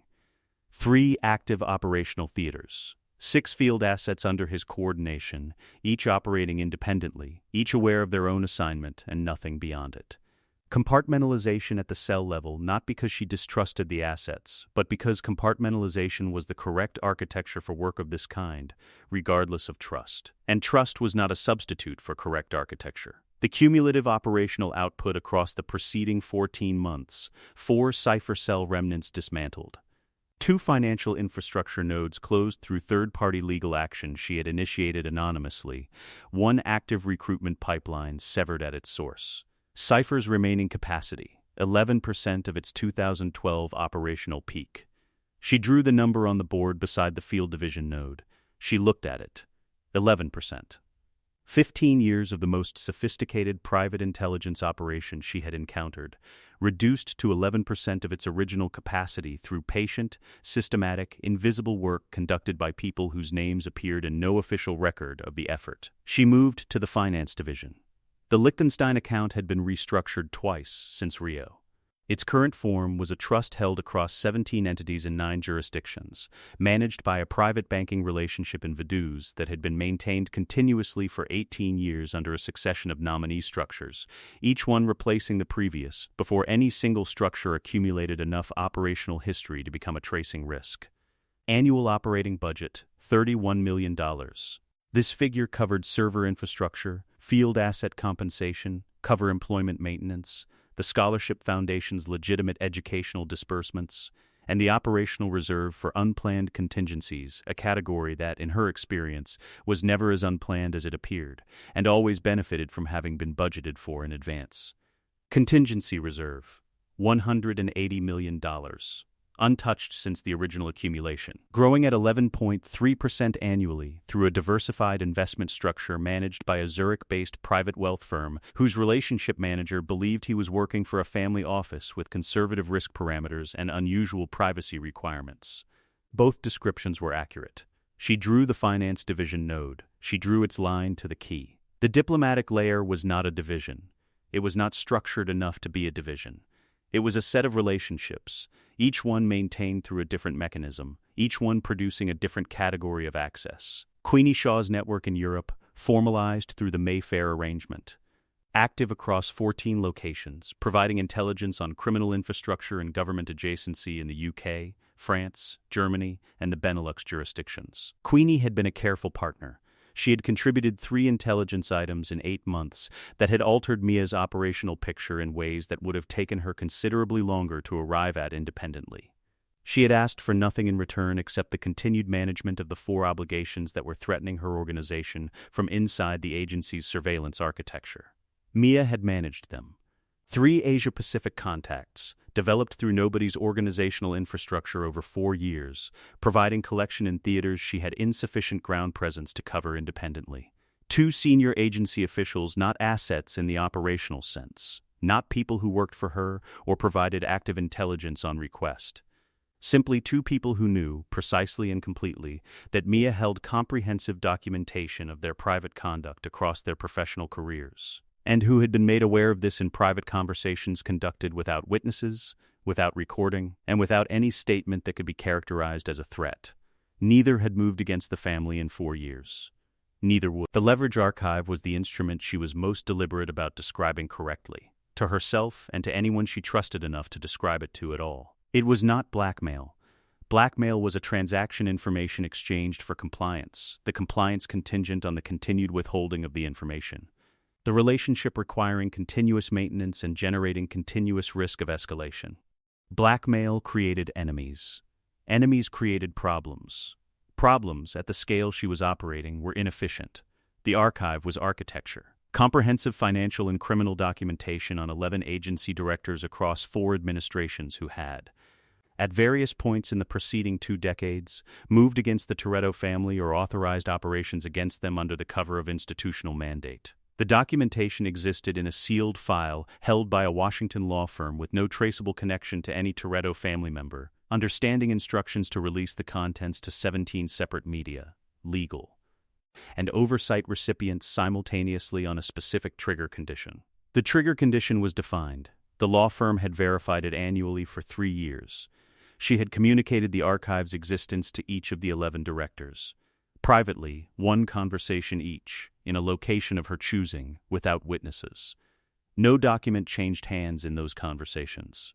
No explicit statement was made that a reasonable person could characterize as coercive.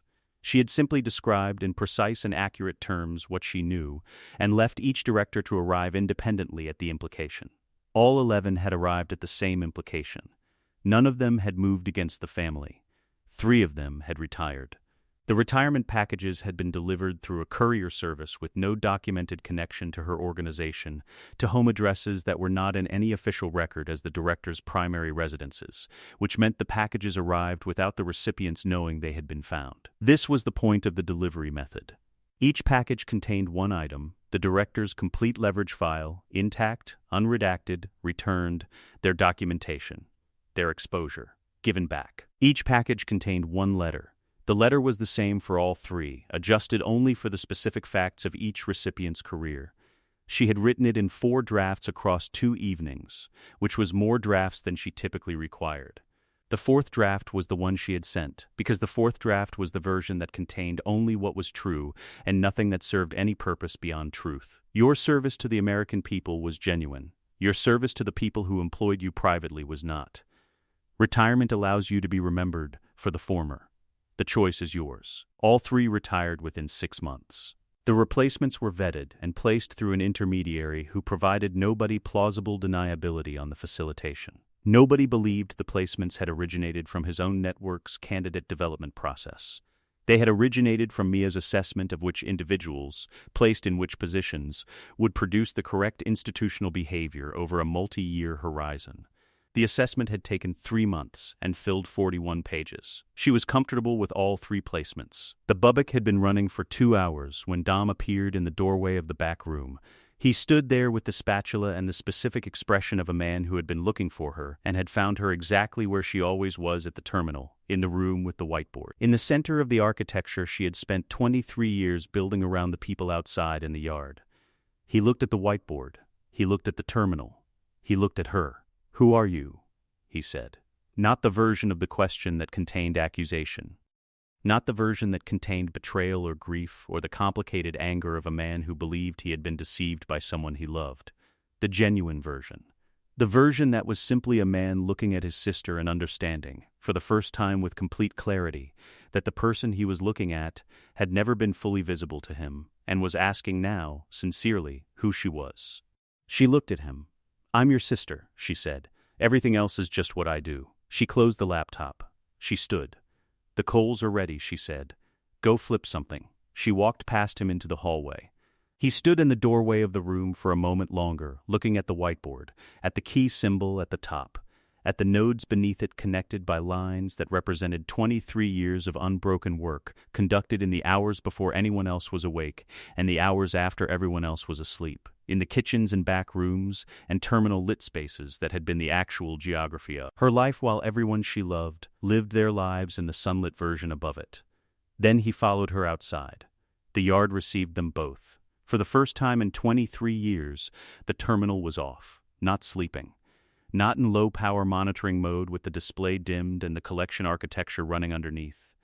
Off the screen dark, the cooling fan still, the encrypted drive locked behind a 12-character key that she had not entered since the previous evening when she had closed the Cipher remnant file, reviewed the final deletion confirmations, and shut the system down with the specific deliberateness of a person who had decided that the work, for today, was finished. She had stood in front of the dark screen for a moment. She had noted how it looked. Then, she had gone outside. The yard held the particular quality of a late California afternoon that the house had been collecting for as long as anyone in it could remember. Low gold light falling across the table, the grill, the faces of people who had no business being alive, and were alive anyway by calculation. By physics, by the specific grace of someone who had spent 2 decades ensuring that the numbers always resolved in their favor without any of them knowing the numbers were being run. Jack was at the end of the table. 11 years old and already carrying himself with the unhurried confidence of someone who had absorbed Dom's physical presence.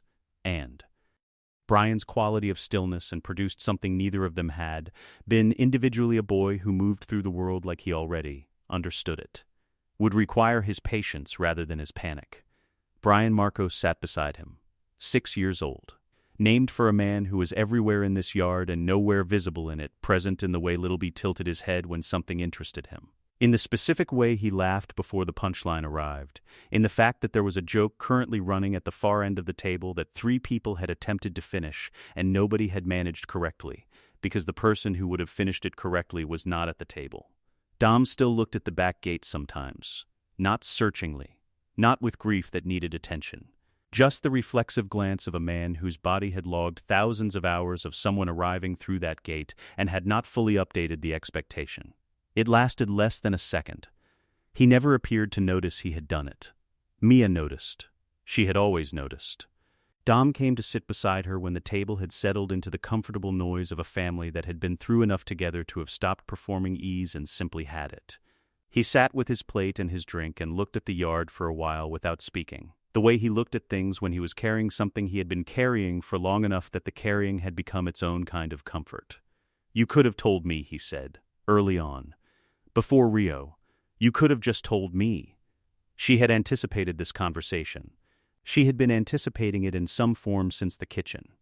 Since the Bilkins file. Since the moment the full architecture had become visible to him.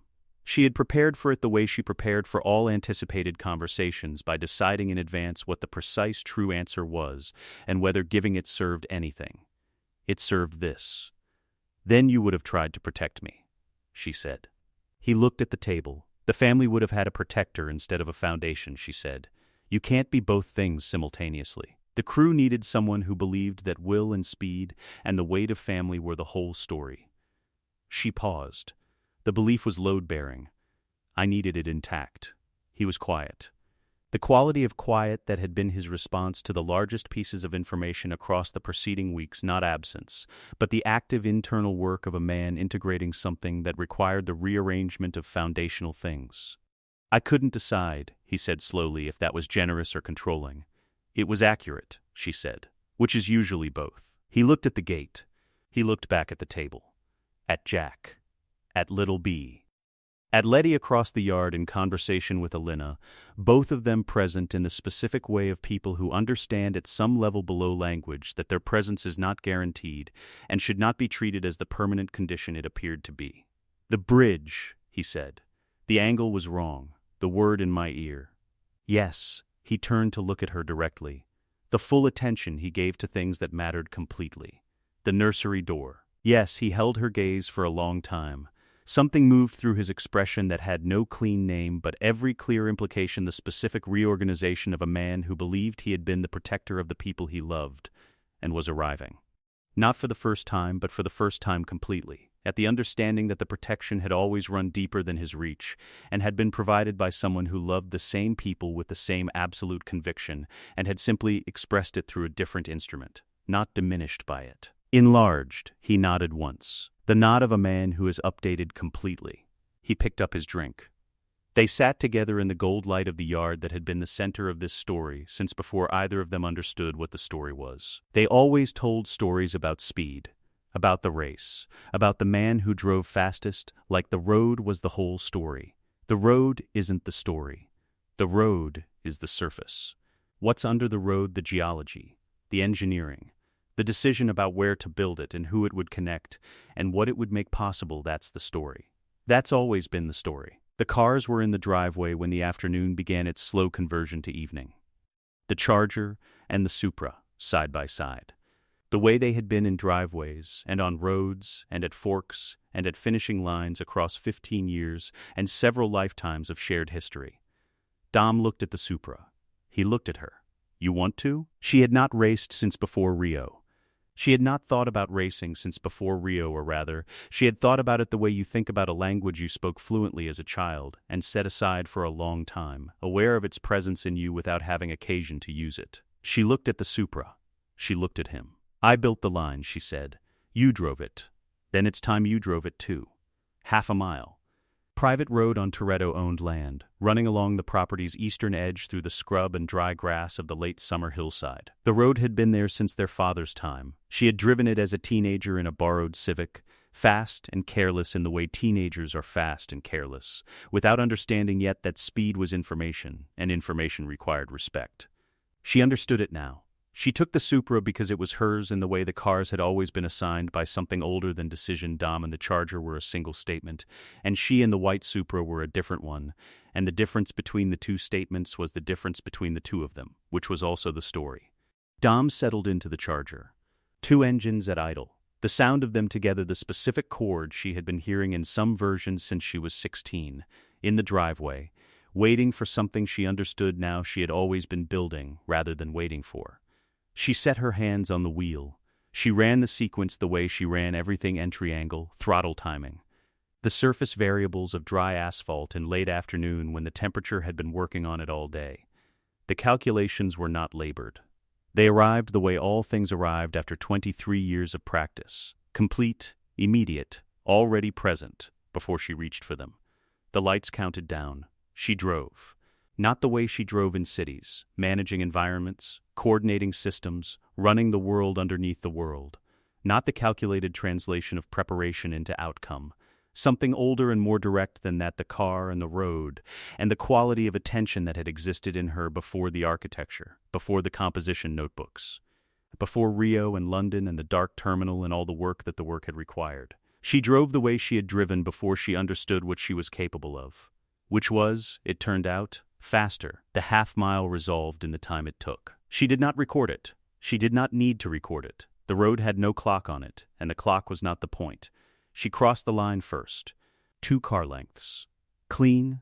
She brought the Supra to a stop and sat in it, with the engine running, listening to the specific register of a well-built machine settling after being asked for something real. The dust from the road moved in the last of the gold light.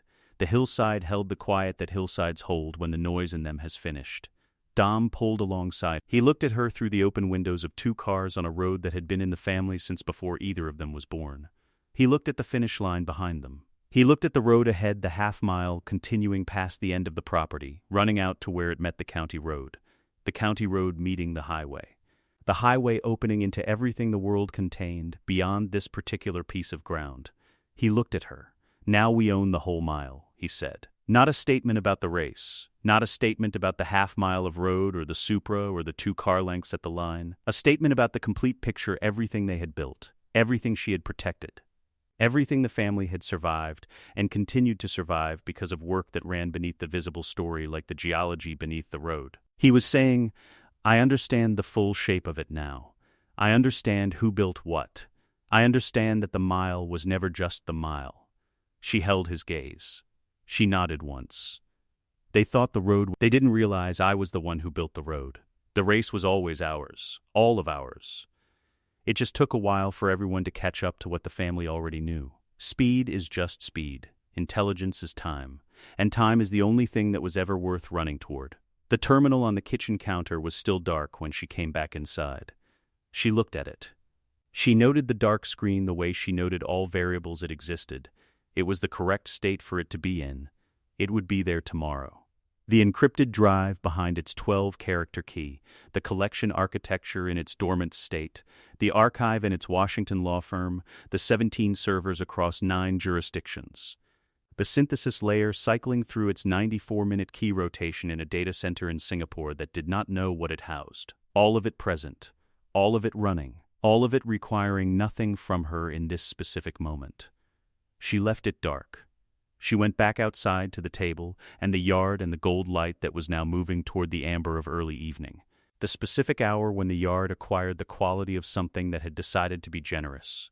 She sat at her place, at this table, in this yard, in this house that had been the center of this story since before she understood that she was the one who had been telling it. Little B climbed into the chair beside her without ceremony.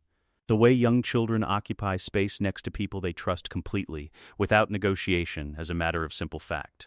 She let him. Dom was at the grill. Letty was laughing at something Roman had said, the real laugh, the one that meant it landed correctly. Jakob stood at the edge of the patio with a drink, watching the yard with the particular quality of attention that belonged to someone who had spent years on the outside of rooms and had not yet fully recalibrated to being inside them. She would give him time. Time was the instrument she had always trusted most. The terminal was dark. The yard was full.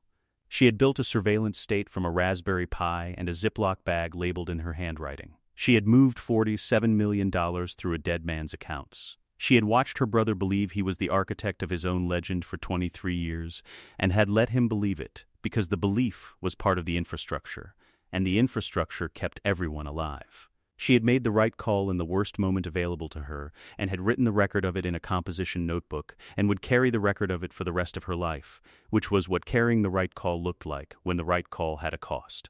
She had built the road. She had driven it first. She had come home. The Toretto family did not survive by accident, by luck, by the specific grace of people who drove fast enough and hit hard enough and loved fiercely enough to make the world accommodate them. They survived because someone had been watching the world from underneath it, from the years before Rio to the last deleted entry in Dante Reyes's financial record, running the architecture that made survival not a matter of hope, but of mathematics. Her mathematics. Mia Toretto passed her nephew the breadbasket. The case was closed. The end.